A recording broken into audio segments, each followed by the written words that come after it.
Vamos fue rápidamente, ya tenemos el Skype descabezado. nuevamente. Y yo le quería preguntar a don Félix Maradiaga que nos dijera para toda la teleaudiencia en Panamá, ¿cómo llega Nicaragua a esta situación? ¿Cuál es el contexto que hay detrás de un Daniel Ortega que está adquiriendo poderes dictatoriales prácticamente?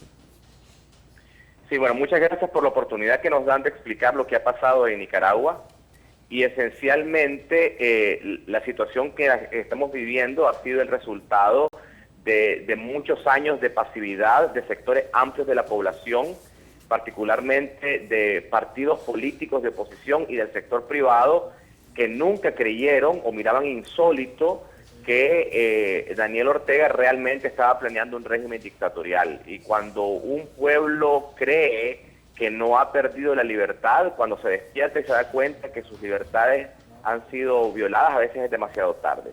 Este es un plan que empezó en el año 2007, posteriormente Daniel Ortega se reeligió a pesar de que la Constitución le prohibía la reelección, cometió consecuentes fraudes electorales en el año 2008, en el año 2011, en el año 2012 también. Entonces, esta sumatoria de fraudes electorales, de violación a la Constitución y de pasividad de sectores de la población que en su momento no le pusieron un alto a esta situación, nos llevaron al hecho que el día de hoy ha sido destituida todos los diputados de oposición, 28 diputados de oposición entre propietarios y suplentes, además de ello de que violando la Constitución que prohíbe que familiares del presidente sean candidatos o candidatas a cargos públicos, coloca a su esposa como vicepresidenta. Entonces, eso es un resumen muy rápido de lo que está pasando en Nicaragua. Don Félix Maradiaga, lo que sucedido en el partido, con el Partido Liberal, el principal partido de la oposición, sé que le toca a usted también personalmente por su esposa, que intentó ser candidata. Esta situación, ¿cuál es la población nicaragüense la ha tomado con serenidad? ¿No hay ninguna consecuencia dentro de la sociedad nicaragüense? ¿Se espera que las elecciones sean normales? Realmente lo que ha pasado es que la población se ha pronunciado, han habido protestas cívicas.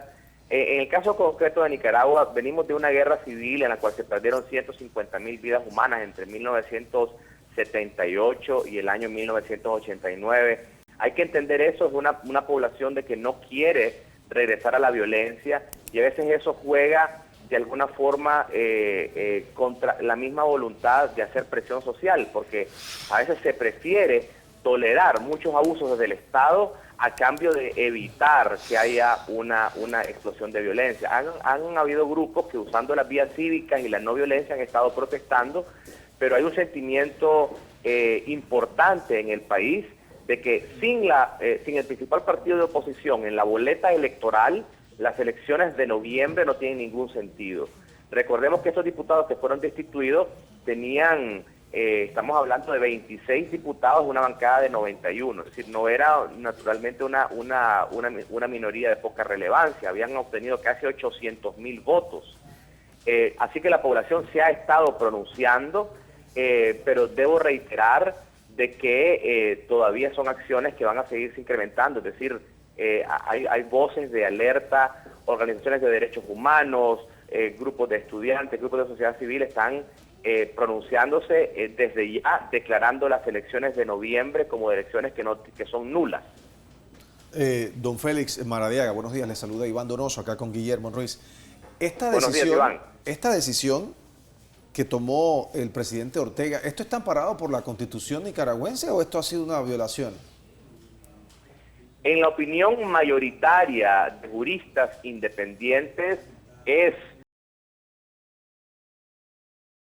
establece claramente que los familiares del presidente en los grados de consanguinidad que se establece en la Constitución no pueden ejercer cargos de elección popular y concretamente los cargos de ministros y en este caso de presidente o vicepresidente. Ajá. Sin embargo, se ha hecho una interpretación antojadiza de la Constitución argumentando que no hay consanguinidad entre la señora Rosario Murillo y el presidente Daniel Ortega. ¿Y qué pasa con la destitución? Un contrato matrimonial, pero no es familiar. Esta es una interpretación totalmente antojadiza. Ajá. ¿Qué pasa con la destitución? Como ustedes podrán comprender. ¿Qué pasa con la destitución de estos diputados de oposición? Yo me refiero si es potestad del presidente tomar una decisión como esta.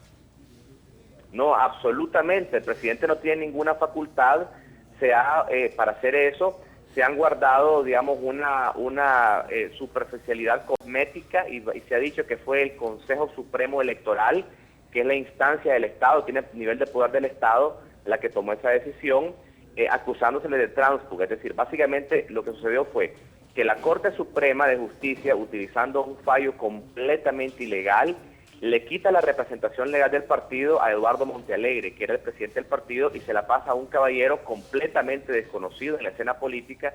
Este señor le manda una orden a los diputados, como que si fueran soldados de un ejército, a que obedezcan sus órdenes al mejor estilo medieval.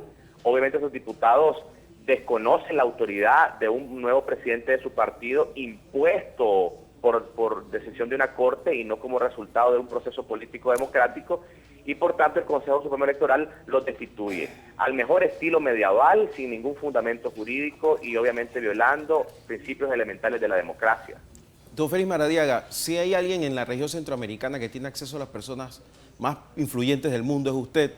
Me gustaría saber si usted ha podido contactar a estas personas sobre lo que está sucediendo en Nicaragua y cuál es su opinión primero. Y segundo, el futuro de Nicaragua con estas elecciones tan complicadas. ¿Va a salir la gente a la calle? ¿Qué pasa con el proyecto del Gran Canal Nicaragüense? Sí, me hace varias preguntas y le contesto cada una de ellas.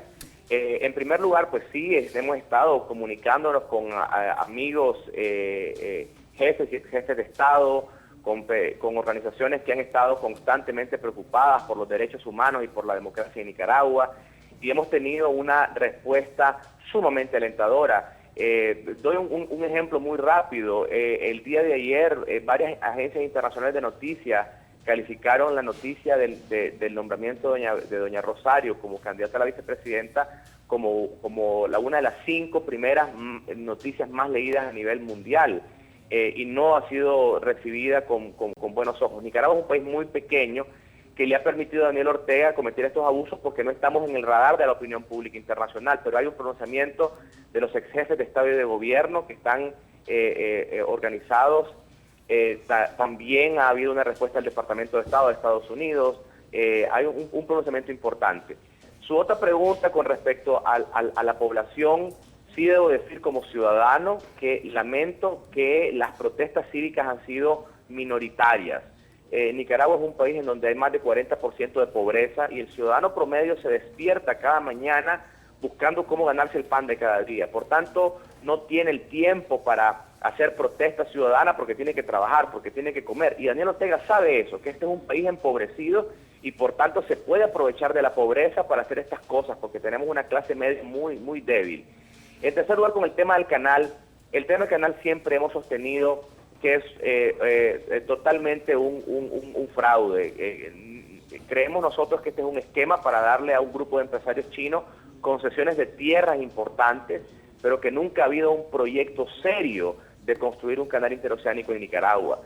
La forma en que se hizo de manera arbitraria, aprobando una ley de nivel constitucional que viola derechos de propiedad, que viola derechos humanos, que le otorga una concesión casi imperial a un empresario chino, es totalmente inaceptable.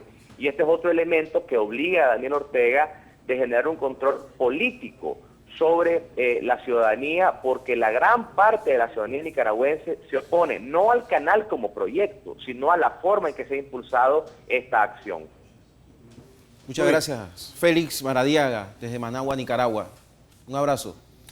Muy bien, solo nos resta decir que buena suerte a los nicaragüenses y al país. Estamos hablando con una de las personalidades en Nicaragua que tiene más acceso, como le decía, a los líderes mundiales, y tú notas también la resignación que hay en la situación.